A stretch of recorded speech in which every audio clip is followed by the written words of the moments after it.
ஒரு ID employee மாசம் ஒரு 40,000 50,000 சம்பாதிச்சிட்டு இருக்கேன். அதை வச்சு என்னோட ஃபேமிலி ரன் பண்ணலாம். ஆனா இன்னமும் எங்க அப்பா வந்து அந்த பழச மறக்க கூடாதுன்னு சொல்லிட்டு 2,500 ரூபாயில இருந்து அந்த 25 வருஷம் 35 வருஷத்துல இப்ப 2 வீடு வச்சுட்டு இப்ப கடையும் சொந்தமா வச்சுட்டு இருக்காங்க. நான் என்ன சொல்ல வரேன்னா, வந்தோரை வாழ வைக்கும் சென்னைன்னு சொல்லிட்டு சும்மா வந்துட்டு மல்லாக்க பாத்துட்டு இருந்தா மட்டும் பத்தாது. தலைப்பை பத்தி எங்களுக்கு சொல்லி தர வேணாம். அவரு நான் மதுரைனா, எங்க அப்பா அம்மா வந்து எங்க ஊர்ல கூலி வேலையா பார்த்துட்டு இருந்தாங்க. விவசாய கூலி. 2006 2007 கட்டம் நான் 4வது தான் படிச்சுட்டு இருந்தேன். சென்னைக்கு போவோம், கல்லு உடைக்கிற வேலை. நான் பள்ளிக்கூடத்துக்கு போக முடியாது, நான் காசு இல்ல, வறுமை.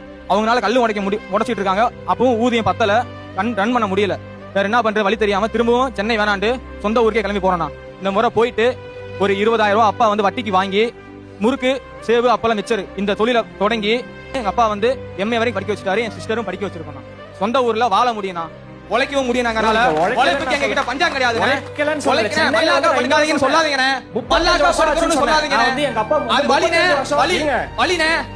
கல்லு உடைக்கிறதா தெரியுமா உங்களுக்கு? பாத்திருக்கீங்களா? மல்லாக்கா படுத்து உரங்க எங்க அப்பா அம்மா. அப்படியே நீங்க விட்டுட்டு போறீங்க. சொல்றீங்க மல்லாக்கா படுத்து சென்னை வந்தோம்.